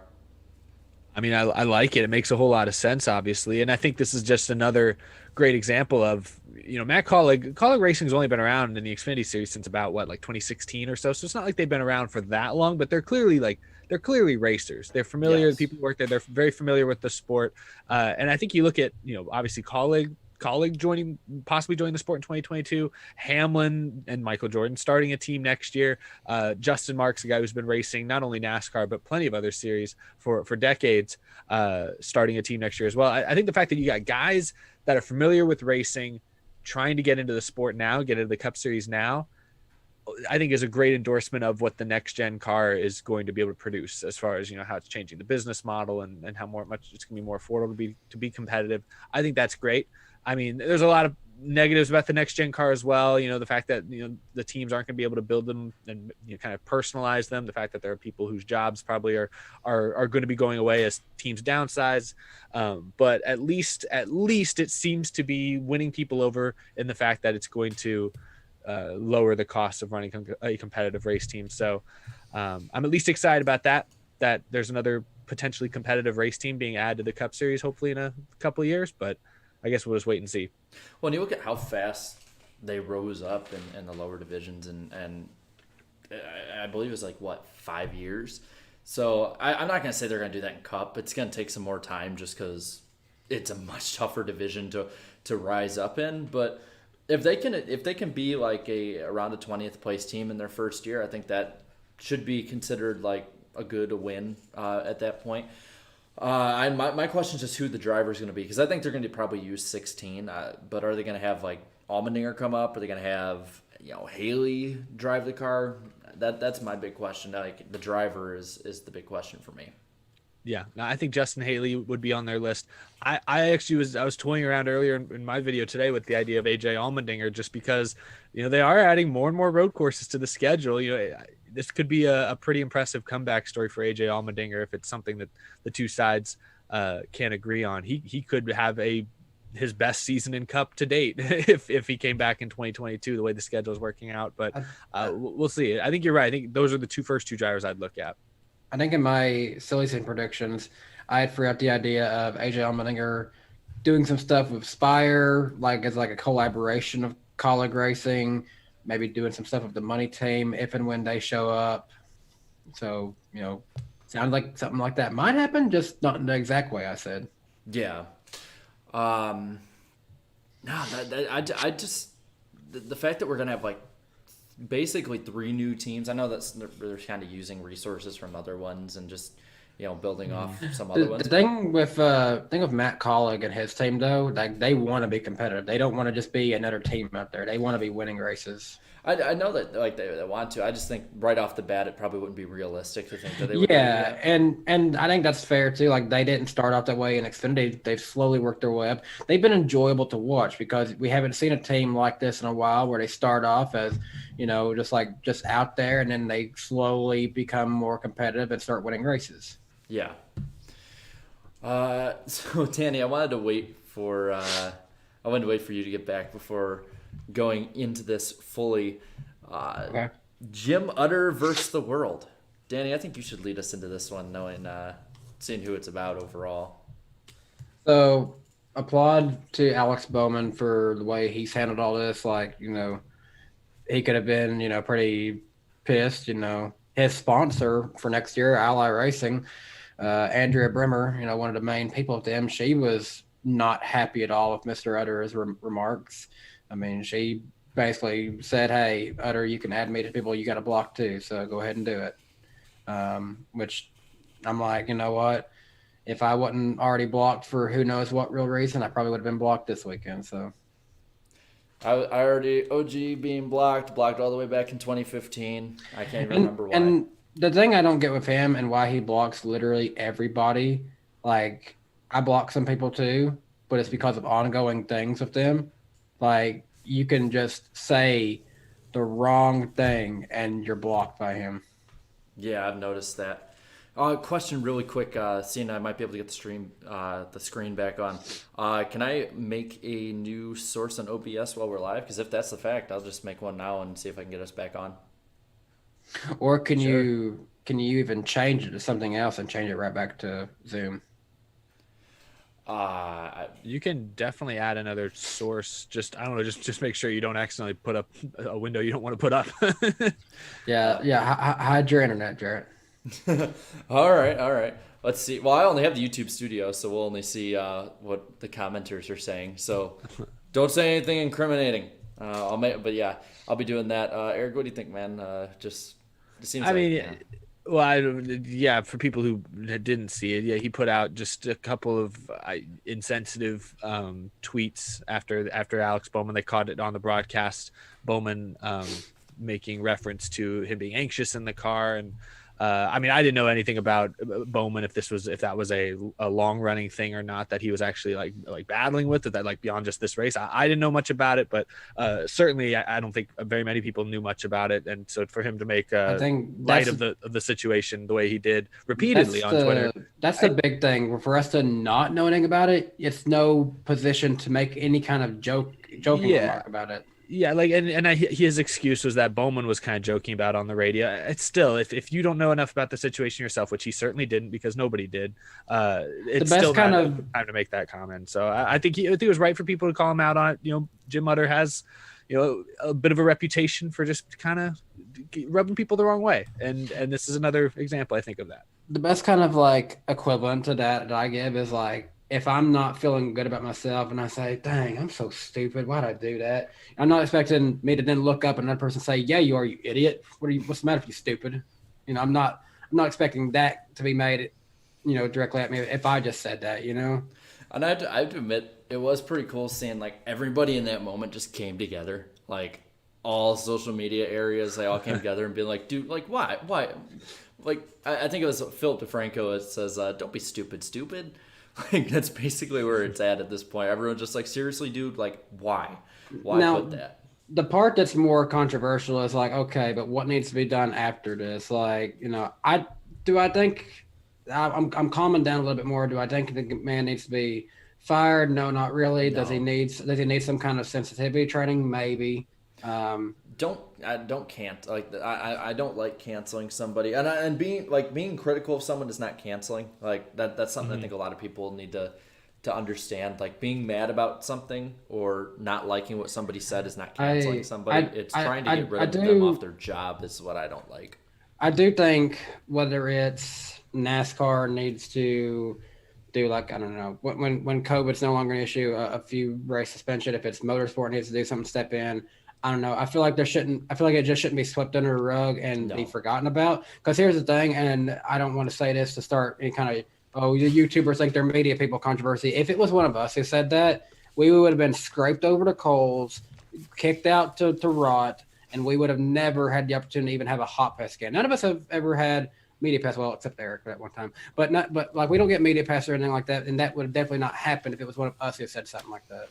I'm not going to make assumptions. I kind of agree with you, Jared. I mean, it's fair to be critical of someone without necessarily, calling for their head, calling for their job. I mean, that being said, though, I do think that there's a pattern. I think if you say Jim Utter in the motorsports community, everyone has I won't say everyone, but a lot of people have kind of a negative opinion. And I think at some point, if you're motorsport, who's a major media outlet for not only NASCAR, but for all sorts of racing, I just, at what point does that hurt your image to be associated with a guy who's constantly inserting himself and kind of stepping all over himself like this? So, I mean, I don't really think NASCAR needs to step in. I think it's purely should be handled by his employer if they feel like they need to do something about it. Yeah, especially when a giant season-long sponsor jumps in, I think that's when, like, people need to address it. Like, yeah, I'm not saying that makes it any better or worse. It's just a matter of, like, it doesn't help that it doesn't help that his apology just didn't come across as feeling sincere at all. He posted an iPhone, like the notes section. Yeah. That's such a meme. Apologize using the notes section. At least Kyle Larson, who said the N-word where everyone could hear it, had the balls to do a video. True. Mm-hmm. True. That is a good point. Yeah. And I don't know. I would think, especially somebody in the journalism sphere would, I would think they would know at least that wasn't the proper way to do it. I mean, I'm not saying that everyone knows how to, put something out like that, but it's not a good look on the sport. Because I agree with Andrew Meyer here. He says, "Who says FYI in an apology for your information? I'm sorry." Well, it. Oh boy. Whose parking space did he have? Michael McDowell. Michael McDowell. The dude who towed Michael McDowell's car and he was in his parking space. Come on now. And other media members, but it's such a bad look on the. It's such a bad look on the sport overall because, like, he was the one who basically started the drama with Barstool back in Las Vegas. Oh, yeah. And then he started this, and it's like, and he's just known for blocking people. It's like, he wears it as a badge of honor. And at some point, it's like, listen, I don't know. Yeah, I might not like, certain people, but, I'll mute them. I know other people block them. That's fine. But it's like bragging about it. That's just, I don't know, man. It just doesn't sit right with me. I hope he learned his lesson. I think for a lot of people, this was like the final straw, them taking him a little more seriously, I think. Yeah, I hope he learned his lesson, and I don't wish for his head. I don't wish for his, I don't want him fired. If I'm motorsport, though, I would just expect a significant drop in people who are reading his stuff for a little bit. That's really about the only thing I can really expect.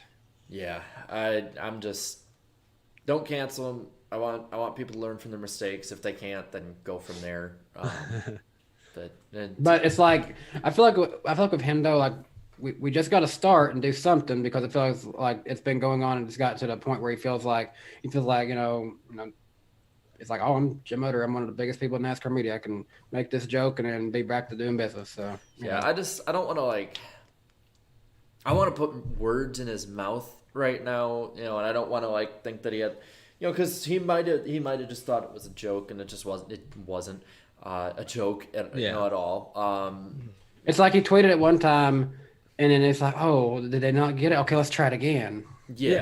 Exactly. I don't want to make it out like he's the worst person in the world for these tweets. Like, it certainly was in bad taste. And like I said earlier, if you don't know for sure if someone's joking about this, you certainly shouldn't joke about it yourself. That's not your place to insert yourself. But yeah, I'm with you, Jarrett. I think we've kind of hit on it at this point. It is what it is. By the way, I see a lot of people in the chat who keep asking, where is the Zoom face cam? It just went down. So we're just doing this. It's basically like you're listening to on Spotify at this point. Yeah. But yeah, so basically to end it out, I hope that, hope they learn from this. I hope we don't cancel people. And I hope from here we don't have to really talk about the media being the news anymore. That's my big thing. Report the news, don't be the news, right? Yeah, exactly.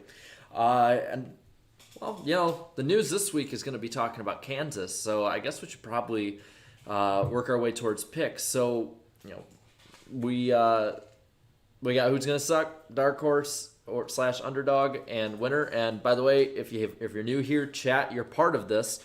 So right now, while we're putting our suck picks in, leave your suck picks in the chat, and the consensus pick will be the chat pick of the episode. And thank you, Irvin Alvarado, for the $10. Says NASCAR should promote mental health like what they did with Autism Speaks for Dover races back in the day.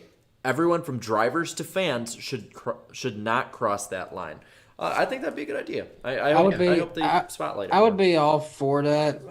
But again, a lot of that with Dover is that that's actually that organization sponsoring to promote that too. So it's not free to do that stuff either. But it would be nice show a little bit. No, certainly NASCAR can make an effort. I mean, we've seen them run ads over races this year, tackling other issues of different kinds. So yeah, something certainly they can do something about that. I don't think they should treat it as a reaction to this Jim Utter tweet. I don't think they should mention it, but I do think just going forward, I think that is definitely something they could do. Yeah. Yep. All right. So everyone in the chat, leave your suck pick, and Danny, start us off. Who do you think's going to suck this week? Who is going to suck this week? It's over. He wants to focus on next year. Kyle Busch. Yeah. Wasn't it? There was a stretch about 7-8 years ago, shortly after they repaved Kansas, where Kyle Busch was just really bad at Kansas for some reason. It was Kansas, I think so. I think it was even 2013. He had a really bad crash there. It used to be one of his worst tracks. Until they went down from the highest horsepower packages they had in 14. And then let's face it, at this point, it's like the teams who have two guys trying to get to the championship for like a Hendrick, like a Joe Gibbs, like your two weak links who are done, they're not going to get near as good of equipment now. So I'm going to go out on a limb for my suck pick. I want to stick with a guy who's in the playoffs right now who has a lot on the line. I'll go Joey Logano. I feel like we haven't said his name. I know we've been to a weird variety of tracks last few weeks, but we just haven't really called his name in a while. And I don't know. I have a feeling Logano peaked before the pandemic when he won 2 of the first 4 races this season. I think he's rode some of those playoff points this deep in the playoffs. I think Logano may not sniff the top 10 much this week. That's my out on a limb pick. No, and he last year, I remember he spun out and did that really cool save, but he wasn't running that good towards the end of that race. So it's not bad. Even if you look back to the last track, kind of similar to this Las Vegas, granted, he won the one in the spring. He only finished 14th, and Brad only finished 13th at Las Vegas. So that's not really too far out there. But granted, Logano got second at the Roval last week. So a lot of Logano fans in the chat are not happy with my pick. Well, I'm not going to go with Logano, but I will go with one of his teammates. This guy just can't catch a break at Kansas. He always manages to have a flat tire, I noticed. I was standing in his pit last year. He was running up front, and then it was like clockwork, 20 to go, flat tire, completely out of contention. Ryan Blaney, I think, unfortunately, is going to suck this week. It seems like he sucks at every race I go to. I mean, to be fair, this whole playoff has just been a nightmare for him. It has. So I'm going to go, unfortunately, Ryan Blaney is going to suck this week. And the chat earlier kind of spoke. I mean, I saw that there's people spamming different people, but I can tell when you're going overboard with that. So Kyle Busch looked like he was about the consensus pick. He had a majority of the picks, even with spamming involved for other picks. So the chat's pick this week to suck is Kyle Busch. So You know what's funny?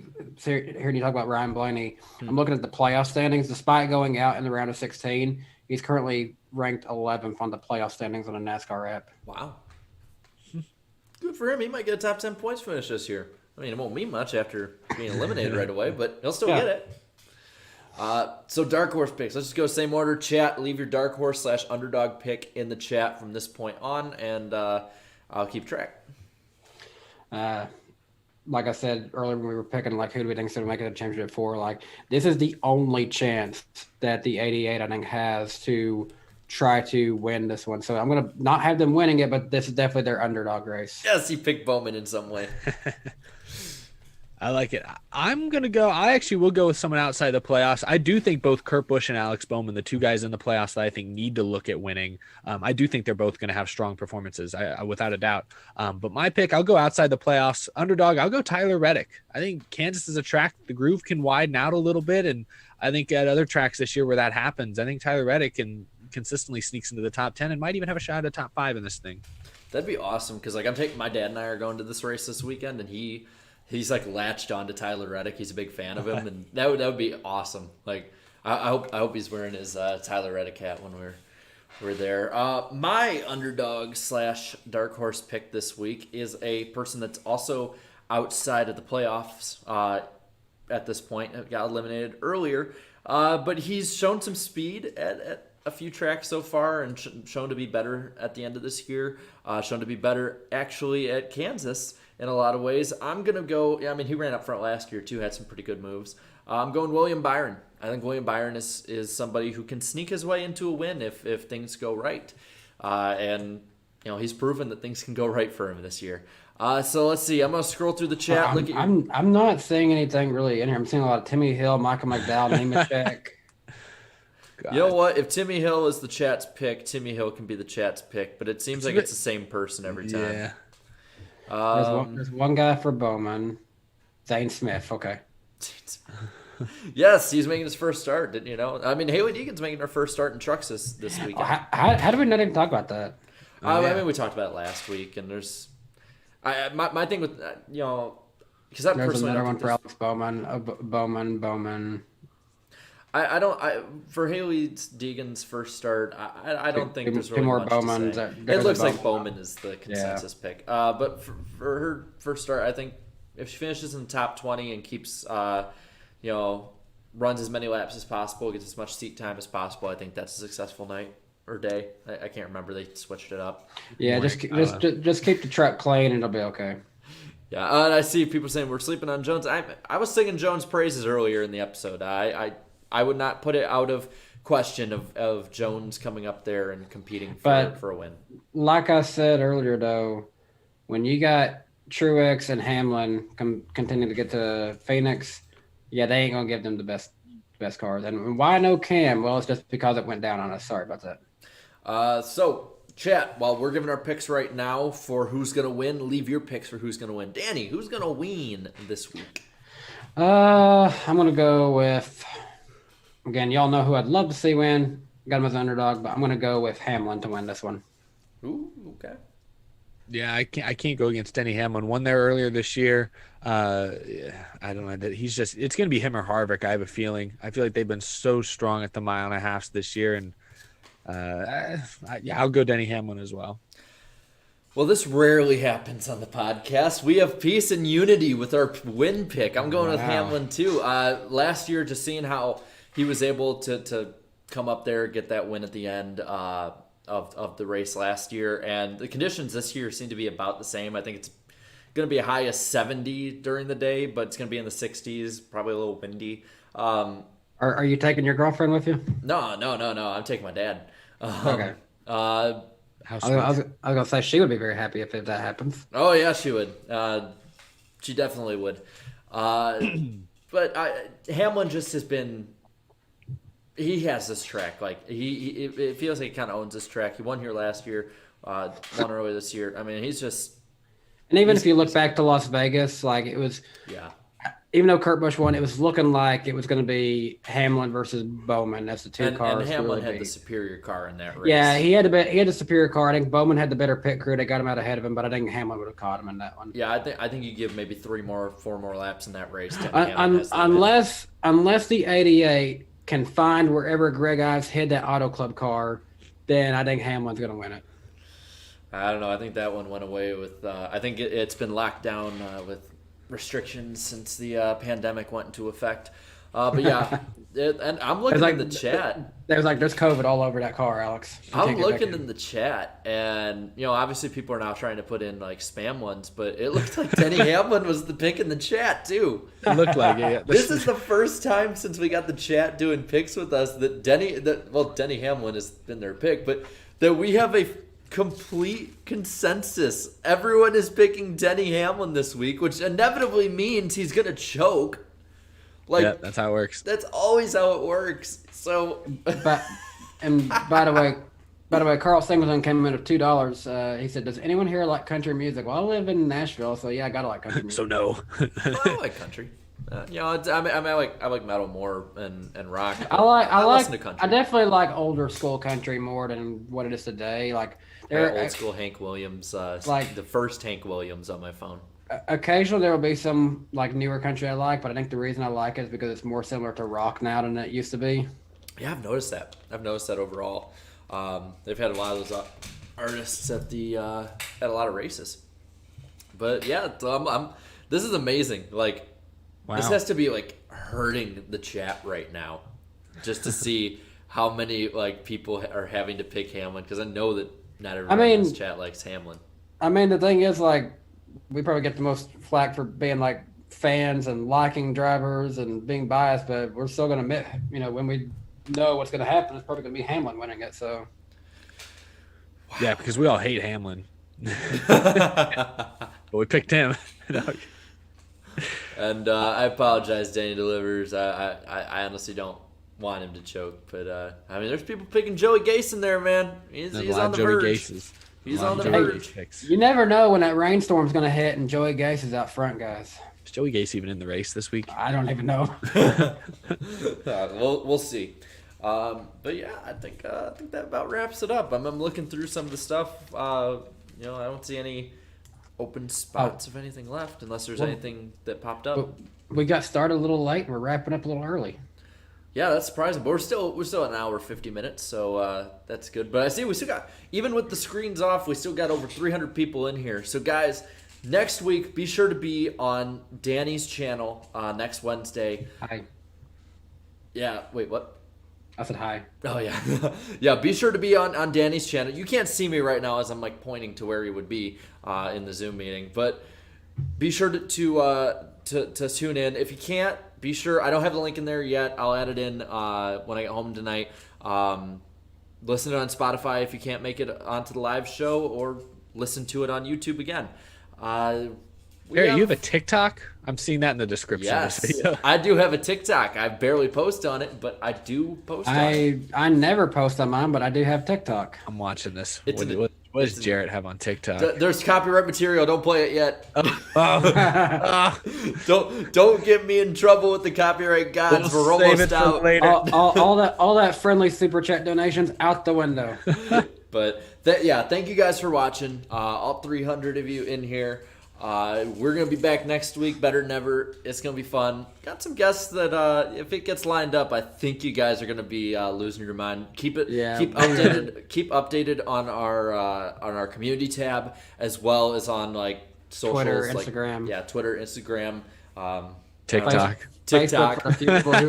Facebook for the few people who find me there. I should just post random TikToks being like, "Hey, come on up and watch the podcast this week," and just list off a bunch of stuff. I should just do that. We're just gonna go start finding like random Twitch and YouTube streams, like, "Hey, podcast this week." Do a video like a Mr. Beast stuff, like donating to streamers, and you just donate $100. Podcast this week. I'm kind of sad, a little sad. The person asking what I do with $1,000 did not donate $1,000. It's killing me. It's hurting me. $1,000. Podcast next week. I don't know how I'll survive.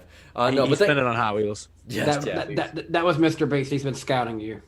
I tell you what, man. My next stream for the podcast is October 28th. If you wanna donate that, come on by. I think we might have some cool stuff planned. I think there's one guest, a YouTuber. I think we can tell who's gonna be on the 28th. Yeah, but who cares about YouTubers? Well, I mean, he seems pretty good to be on, know. so I think we can tell. YouTubers are the absolute worst, aren't they, Eric? Why do they exist, They're man? awful. Can't stand them. Jeez.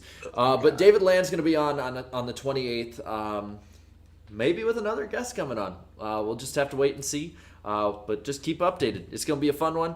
Oh yeah, I forgot. I was looking at I was literally looking at my calendar, like who do we have? Who are we trying to get on the 20th? Oh yeah, that's a big one. That's a big one.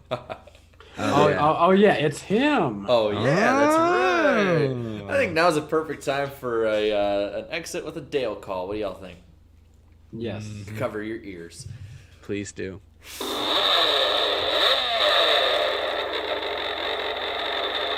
I really hope it didn't blow out the mics. See you next week, guys.